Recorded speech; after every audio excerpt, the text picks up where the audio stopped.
नमस्कार, मैं हूं आपके साथ आस्था कौशिक। बहराइच में बीती रात आदमखोर भेड़िए का आतंक, 3 गांवों में 3 लोगों पर हमला किया। पूरी खबर आगे दिखाएंगे। नमस्कार, मैं हूं आपके साथ नीतिका दीक्षित। कहा नंदी के शरबत पीने का किया जा रहा है दावा, ये भी आगे आपको दिखाएंगे। आपके साथ मैं हूं नलिनी पांडे। राहुल गांधी ने सैलून चलाने वालों को एक गिफ्ट भेजा है। कितना खास है वो गिफ्ट, आखिर है क्या, आगे आपको दिखाएंगे। तो चलिए बुलेटिन की शुरुआत करते हैं।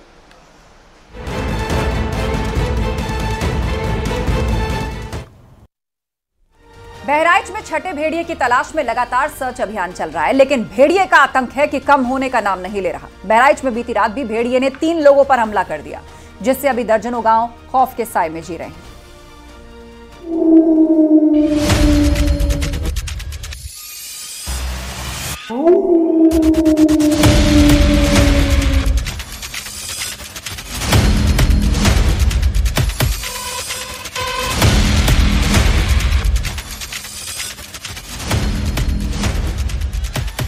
एक तरफ पूरा वन विभाग समेत पूरा प्रशासनिक अमला आदमखोर भेड़िए की तलाश में दिन रात एक कर रहा है।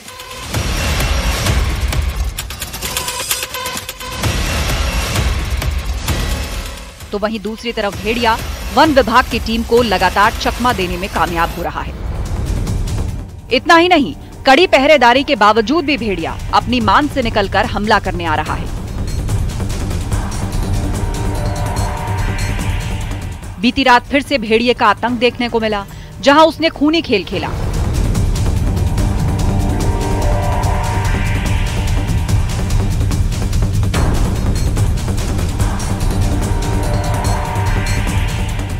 आदमखोर भेड़िए ने बहराइच में 3 अलग अलग जगहों पर हमले किए। पहली घटना लगभग रात 11:40 की है, जहां सिगीहा नशीरपुर गांव में 30 साल की महिला पर हमला हुआ। भेड़िए ने गुड़िया नाम की महिला पर अटैक किया।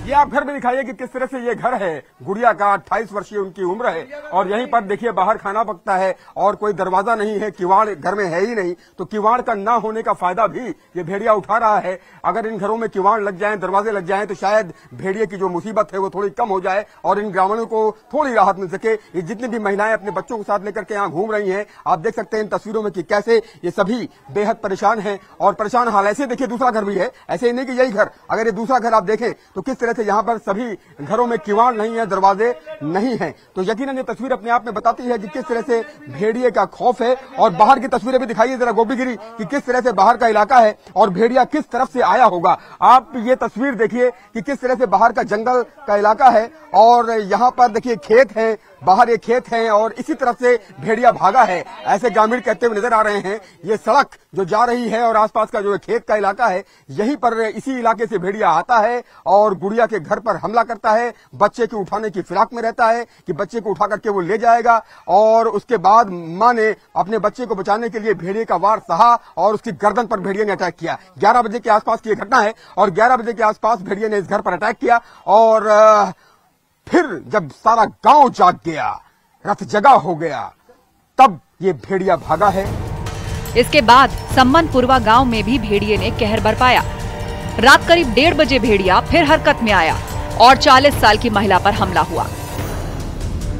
आप यहाँ की तस्वीरें देखिए कि किस तरह से यहाँ पर सारे ग्रामीण इकट्ठा हैं और सब एक ही सवाल पूछते हुए नजर आ रहे हैं कि भेड़िए के आतंक का अंत कब होगा, भेड़िए के खौफ का अंत कब होगा, आखिर ये मुसीबत कब तक रहेगी। आगे बढ़ेंगे और जरा पीड़ित के घर चलते हैं और जानते हैं कि आखिर पीड़ित के घर के क्या कहना है लोगों का, कैसे भेड़िए ने अटैक किया। इस वक्त हम देखिए सम्मनपुरवा में मौजूद हैं और हम देखते हैं कि आखिर क्या घटना कैसे हुई। आगे बढ़ेंगे और दिखाएंगे, पहले वहां पीड़ित के घर को दिखाएंगे, फिर पूछेंगे वहां पर कि क्या कैसे हुआ है। आप ये तस्वीर देख सकते हैं कि किस तरह से सम्मनपुरवा गांव में हम लोग मौजूद हैं और पीड़ित के घर पर हम लोग चल रहे हैं और सम्मनपुरवा गांव का दर्द भी हम बांटेंगे। न्यूज 18 की टीम बांटेगी कि आखिर सम्मनपुरवा में भेड़िए ने जब दूसरा अटैक किया तो उस वक्त क्या समय था और कितने बजे के आसपास ये भेड़िया आया। तो निश्चित तौर पर जिस तरह की घटनाएं हो रही हैं वो अपने आप में बताने के लिए काफी है कि ये एक भेड़िया नहीं, कई भेड़िए हैं, भेड़ियों का पूरा कुनबा है। हम देखिए सम्मनपुरवा गांव में मौजूद हैं और यहाँ की तस्वीर आप देख सकते हैं कितनी संख्या में ये बच्चे हैं, सब यहीं पर रहते हैं और सभी की आंखें, सभी की जुबान एक ही सवाल पूछ रही है कि आखिर भेड़िए के खौफ का अंत कब होगा, भेड़िए के आतंक का अंत कब होगा। कौन सा घर है? ये वाला घर है और घटना यहाँ पर हुई है। आप बता रहे हैं कि यही घटना स्थल है, यहीं पर घटना हुई है। आदमखोर भेड़िया यहीं पर नहीं रुका। नरकोटवा गांव में सुबह करीब 4 बजे भेड़िया फिर एक्टिव हुआ और 6 साल के बच्चे पर हमला किया। ये सभी गांव एक दूसरे के 5 किलोमीटर के दायरे में आते हैं। हल्ला और ये तस्वीर आप देखिए कि किस तरह से ये इलाका है।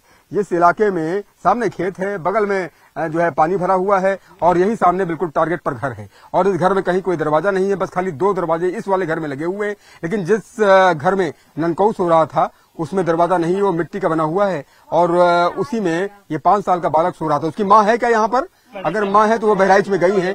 माँ बहराइच में बच्चे के साथ हैं, उसकी देखरेख कर रही हैं। उसकी गर्दन पर हमला किया था। अच्छा, क्या उसको घसीट कर ले गया था कि ये यहीं छोड़ दिया था? सामने देख के बताइए, क्या घसीट कर हमला किया था या छोड़ दिया था?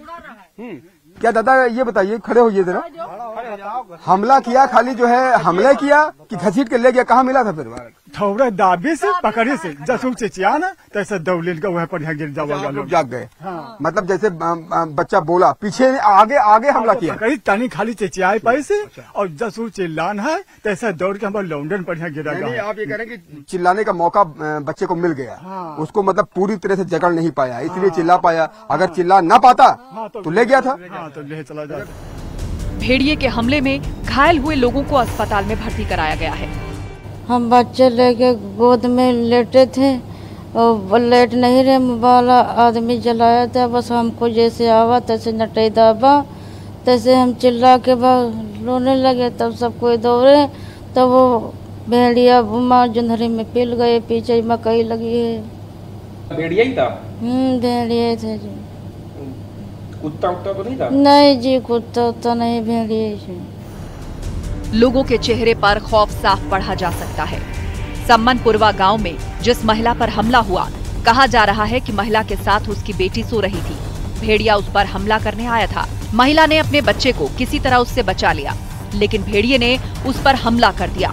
जब हमला किया होगा तो खून बिल्कुल धारा बिल्कुल चल गया, पूरा कपड़ा भीज गया। अच्छा। हाँ, थोड़ा खून नहीं। लड़किया के जो 1 साल भर के गोद में लड़की है उसको भी नहीं छोड़ा, नहीं लेके वो भाग जाता। और उस लड़की को गोद में लिए हुए थी गुड़िया, खून से नहीं बूढ़ी हुई है बच्ची। वो बच्ची यहीं पर है, वो बच गई ना, उसको तो चोट नहीं आई। वो पीछे से दावे, पीछे से बच्चे को बचा लिया, हमला अपने ऊपर ले लिया।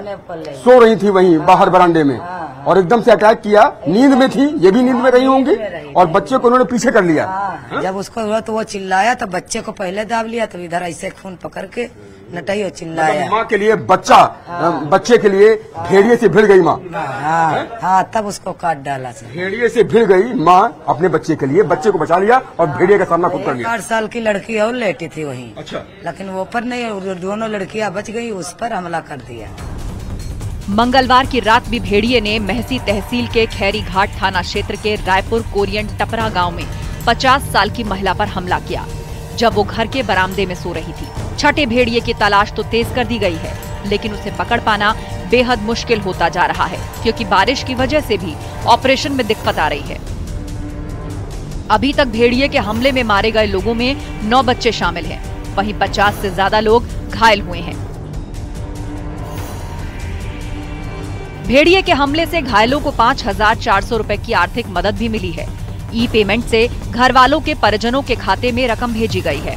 भेड़िए के हमले में घायल 10 लोगों को 54,000 रुपए की मदद की गई है। बहराइच के वन विभाग ने गांव के गांव को छावनी में तब्दील कर दिया है, लेकिन फिर भी आदमखोर भेड़िया लगातार हमले कर रहा है, जिससे महसी तहसील के दर्जनों गांव दहशत में हैं। वहीं सीतापुर में भी भेड़िया हमलावर हो गया। यहाँ 9 बकरियों के मारे जाने की खबर है। थानगांव थाना क्षेत्र के शंकरपुर झिसनी गांव की ये घटना है, जिससे लोग खौफजदा हैं। Bureau report, news 18।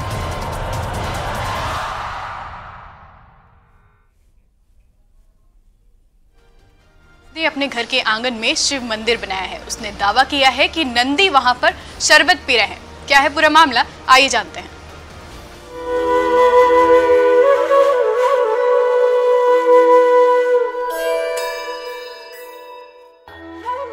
भगवान भोले के प्यारी नंदी की अलग ही महिमा है। वो शिव के वाहन माने जाते हैं। उनकी ख्याति दूर दूर तक है। अब महोबा में नंदी से जुड़ा एक वाक्य सामने आया जिसे लोग चमत्कार से जोड़ रहे हैं। यहाँ नंदी के शरबत पीने का दावा किया जा रहा है। बड़ा ही चमत्कार हुआ है। रात्रि में जैसे ही पता चला कि भगवान भोलेनाथ के जो सहयोगी हैं नंदी बाबा, वो यहाँ पर देखिए आप लोग देख सकते हैं कि ये शरबत पीते हुए लगभग रात्रि में 10 बजे से जो भी लोग आ रहा है, भक्त लोग आ रहा है। महोबा के कुलपहाड़ तहसील के सतरी गांव में मानवेंद्र सिंह रहते हैं। उन्होंने अपने घर के आंगन में भगवान शिव का एक छोटा सा मंदिर बनाया है। उसमें नंदी की मूर्ति है। मानवेंद्र के मुताबिक वो रोज की तरह भगवान शिव की पूजा कर रहे थे। इसी दौरान प्रभु को भोग लगाते वक्त उन्होंने कटोरे में रखे शरबत को चम्मच की मदद से नंदी के सामने रख दिया। जैसे ही वो चम्मच को नंदी के पास लेकर गए, चम्मच में रखा शरबत धीरे धीरे गायब होने लगा। उन्होंने दोबारा चम्मच में शरबत रखा और नंदी को पिलाने की कोशिश की। इस बार भी पहले जैसा ही हुआ, चम्मच में रखा शरबत फिर से गायब हो गया।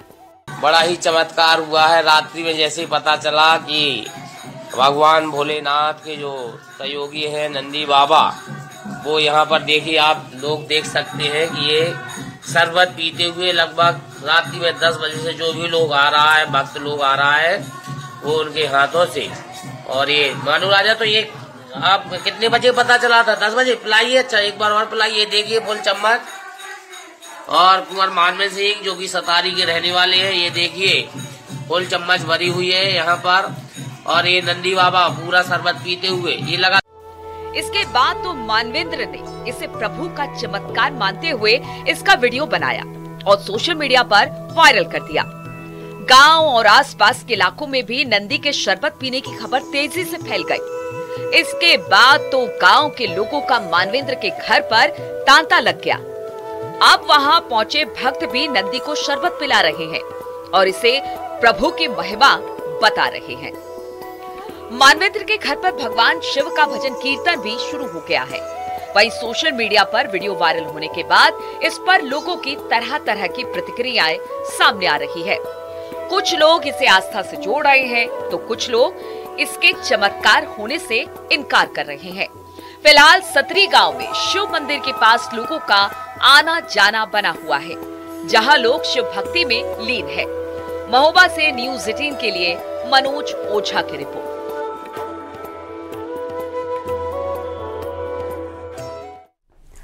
और वहीं रायबरेली के लालगंज में सैलून चलाने वाले मिथुन एक बार फिर से चर्चा में आ गए हैं। उन्हें राहुल गांधी ने सैलून में काम आने वाला कीमती सामान भेजा है। देखिए।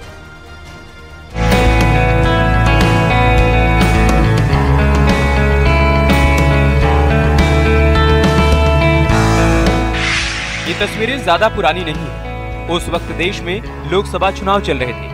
कांग्रेस ने राहुल गांधी को पहली बार रायबरेली सीट से उम्मीदवार बनाया था। चुनाव प्रचार के दौरान वो रायबरेली के लालगंज पहुंचे थे, जहां उन्होंने सैलून चलाने वाले मिथुन से दाढ़ी बनवाई थी। उस दौरान राहुल ने मिथुन से काफी बातचीत भी की। मिथुन का कहना है कि वो दिन उसके लिए बेहद ही यादगार था। लेकिन अब 4 महीने बाद मिथुन फिर से चर्चा में आ गया है और इसकी वजह इस बार भी राहुल गांधी ही है। राहुल ने उसके लिए खास तोहफा भेजा है। उन्होंने सैलून में काम आने वाला सामान गिफ्ट किया है। भेजे गए सामान में 2 hair cutting chair, 1 shampoo hair wash chair और 1 इन्वर्टर बैटरी शामिल है, जिससे सैलून चलाने वाले की खुशी का ठिकाना नहीं रहा। मिथुन के मुताबिक जब से राहुल गांधी उनकी दुकान में आए हैं, तब से उनका बिजनेस बढ़िया चलने लगा। अभी तो बैठे हुए नहीं, तब तक चले जाते घर पे और हमारा धंधा भी बहुत अच्छा चलने लगा। राहुल सर जी की वजह से आज हमारा 3 गुना धंधा बढ़ गया है। अच्छा राहुल जी, जब लोकसभा चुनाव हो रहा था तो आप ही के यहाँ से हेयर कटिंग करवाने के बाद अगली जनसभाओं को गए हुए थे। जी। तो कितनी मन में खुशी थी? अरे सर जी, हमें बहुत खुशी थी और हमने कभी भी सोचा भी नहीं था कि इतनी छोटी सी दुकान में सर जी आएंगे। आ गए थे उसके बाद तो हमें सपना लगा था, लेकिन हकीकत था और राहुल सर आए थे, हमें बहुत खुशी हुई थी। 13 मई को राहुल गांधी लालगंज के इंटर कॉलेज में चुनावी सभा करके लौट रहे थे। इसी दौरान उनका काफिला हेयर कटिंग सैलून के पास रुका। इसके बाद राहुल ने सैलून में जाकर शेविंग करवाई। राहुल रायबरेली के सांसद भी हैं। ऐसे में अपने सांसद से तोहफा पाकर मिथुन गदगद है। रायबरेली से न्यूज 18 के लिए मोहन कृष्ण की रिपोर्ट।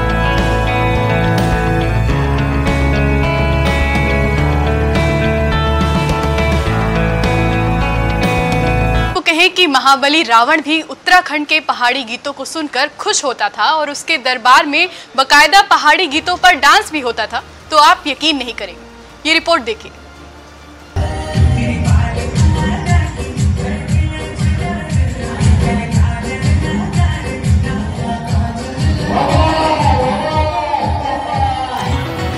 रावण दरबार में चल रहा ये कोई सामान्य नृत्य नहीं है, क्योंकि नृत्य तीनों वेदों के ज्ञाता, तीनों लोगों के विजेता महाबली रावण के दरबार में हो रहा है।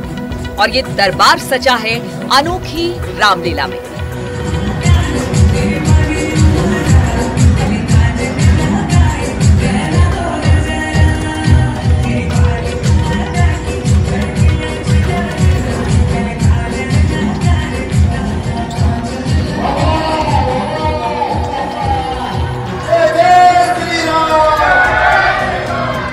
देश के ज्यादातर हिस्सों में अभी रामलीलाओं के लिए रियाज का दौर जारी है, लेकिन उत्तराखंड में एक जगह ऐसी है जहां बकायदा राम दरबार सज चुका है और राम की लीलाएं भी शुरू हो चुकी है।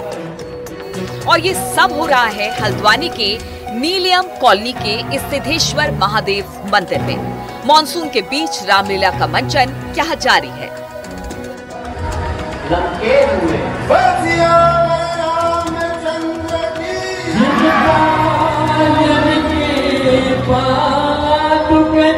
सिद्धेश्वर रामलीला कमेटी जो है अपने शंकर महाराज जी के आशीर्वाद से ये रामलीला प्रारंभ होती है। ये कुमाऊं की सबसे पहले होने वाली रामलीला है और ये रामलीला अपने श्राद्धों से पहले और आजकल की जो नवरात्र हैं उस पर ये रामलीला होती है।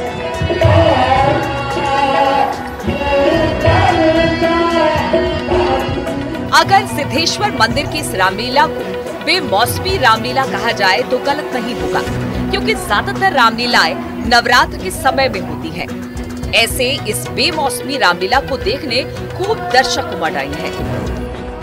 हमारे यहाँ जो रामलीला के लोग दर्शक आते हैं वो बहुत मस्ती में भगवान के उसमें विलीन हो जाते हैं, मस्ती लेते हैं, परम आनंद लेते हैं और उस परम आनंद का एहसास उनको ऐसा अनुभूति होती है कि ऐसा लगता है कि राम का जो मंचन है वो जो वहाँ उन्होंने किया था वो यहाँ पर प्रत्यक्ष दिखाई देता है। दूर दूर से लोग यहाँ पर रामलीला देखने आते हैं। प्रतिदिन यहाँ पर जितने दिवस बढ़ते जाते हैं वैसे ही भीड़ भी बढ़ती जाती है और क्षेत्र के लोग तो शाम हुई और रामलीला का इंतजार करते हैं। श्री राम, ये क्षेत्र ही श्री राममय हो जाता है, इसलिए यहाँ पर भीड़ होना स्वाभाविक है।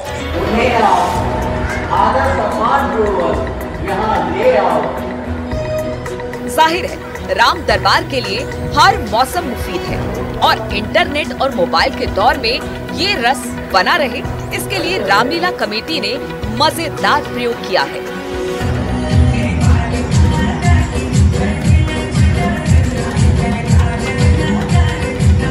वो भी रावण दरबार में पहाड़ी नृत्य की एंट्री कराकर।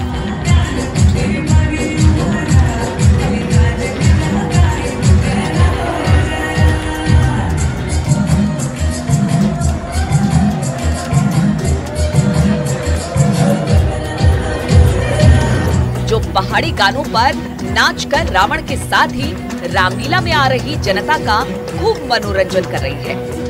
और इसी मनोरंजन के बीच तीनों लोगों के स्वामी श्री राम के भी खूब जयकारे लग रहे हैं। हल्द्वानी से न्यूज 18 के लिए शैलेंद्र नेगी की रिपोर्ट।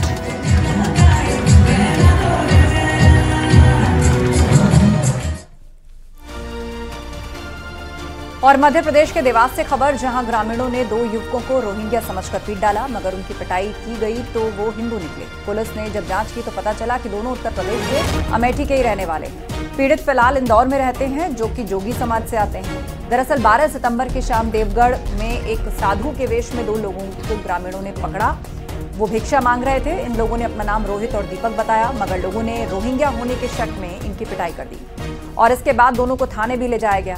पूछताछ में पता चला कि दोनों पीड़ित गांव-गांव जाकर भीख मांगकर जीवन यापन करने वाले समुदाय को।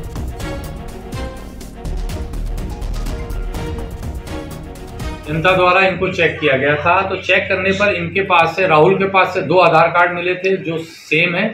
एक अपडेटेड बायोमेट्रिक्स का आधार कार्ड है जो उसके पहले का था, कम उम्र का था, और दूसरा आज की उम्र का है।